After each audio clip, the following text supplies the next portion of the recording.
lovely students, welcome back to my channel सीखो with fun। पिछली video में हमने अच्छी तरह जान लिया था कि साइंस की नज़र में शुद्ध पदार्थ क्या होते हैं, लेकिन क्या आप जानते हैं कि इन शुद्ध पदार्थों को भी हम दो बिल्कुल अलग और अनोखे ग्रुप्स में बांट सकते हैं। जी हाँ, आज हम बात करने वाले हैं केमिस्ट्री के दो सबसे बड़े पिलर्स यानी तत्व एलिमेंट्स और यौगिक यानी कंपाउंड्स के बारे में। सारे जरूरी पॉइंट्स और एग्जाम में आने वाले सबसे महत्वपूर्ण अंतर को आज हम बहुत आसान भाषा में समझेंगे। अगर अपनी क्लास में टॉप करना है तो वीडियो को बिना स्किप किए एंड तक जरूर देखना। चलिए शुरू करते हैं। ये सबसे पहले समझते हैं कि तत्व यानी एलिमेंट्स क्या होते हैं। स्टूडेंट्स, रॉबर्ट बॉयल पहले ऐसे वैज्ञानिक थे जिन्होंने 1661 में तत्व शब्द का प्रयोग किया, लेकिन इसकी सही और प्रैक्टिकल परिभाषा दी फ्रांस के केमिस्ट एंटोनी लॉरेंट लेवाइसिए ने। उनके अनुसार तत्व पदार्थ का वह मूल रूप है जिसे रासायनिक प्रक्रिया द्वारा अन्य सरल पदार्थों में विभाजित नहीं किया जा सकता।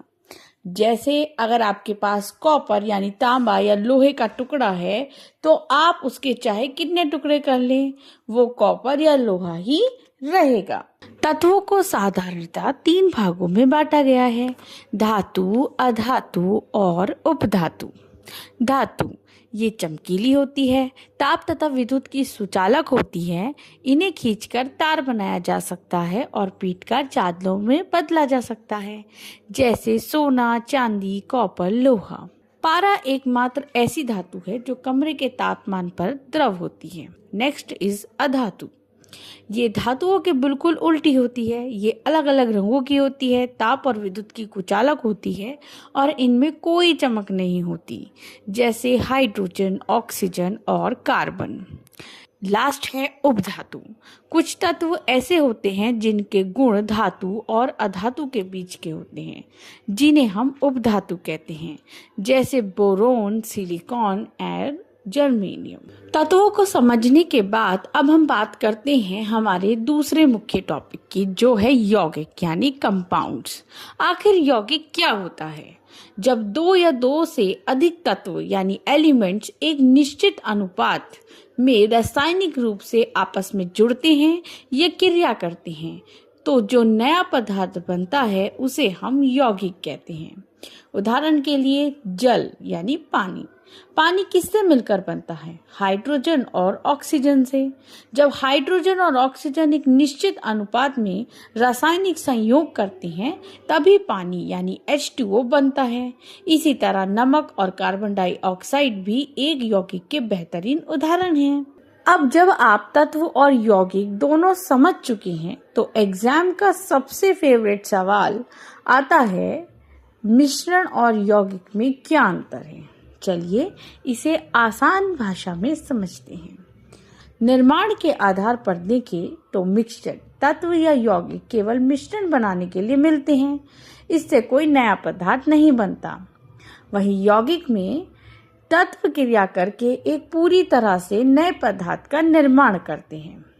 संगठन के आधार पर देखा जाए तो मिश्रण का संगठन परिवर्तनीय यानी वेरिएबल होता है, यानी मात्रा कम ज्यादा हो सकती है। वहीं यौगिक में नए पदार्थ का संगठन हमेशा पूरी तरह से स्थायी यानी फिक्स्ड होता है। गुणधर्म के आधार पर देखा जाए तो मिश्रण उसमें मौजूद घटकों पदार्थों के गुणधर्मों को दर्शाता है। वहीं यौगिक में नए बने पदार्थ के गुणधर्म पूरी तरह से अलग होते हैं, जैसे हाइड्रोजन जलती है, ऑक्सीजन जलाती है, पर दोनों से बना पानी आग बुझाता है। पृथक्करण के आधार पर देखा जाए तो मिश्रण में इसके घटकों को भौतिक विधियों जैसे छानना, वाष्पीकरण द्वारा आसानी से अलग किया जा सकता है। वहीं यौगिक में इसके घटकों को केवल रासायनिक या वैद्युत रासायनिक प्रक्रियाओं द्वारा ही अलग किया जा सकता है। तो दोस्तों, फटाफट से आज की क्लास को समराइज कर लेते हैं।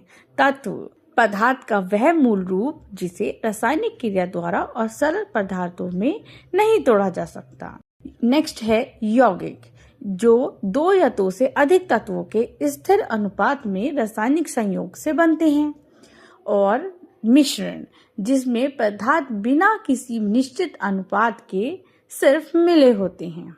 उम्मीद है कि अब आपको तत्व, यौगिक और मिश्रण का यह पूरा कॉन्सेप्ट क्रिस्टल क्लियर हो गया होगा। अगर यह वीडियो आपको अच्छी और हेल्पफुल लगी हो तो अभी के अभी लाइक बटन को प्रेस करें, अपने क्लासमेट्स के साथ शेयर करें और चैनल को सब्सक्राइब करना ना भूलें ताकि अगली क्लास मिस ना हो। मिलते हैं अगली वीडियो में, तब तक के लिए पढ़ते रहिए और आगे बढ़ते रहिए। Bye bye.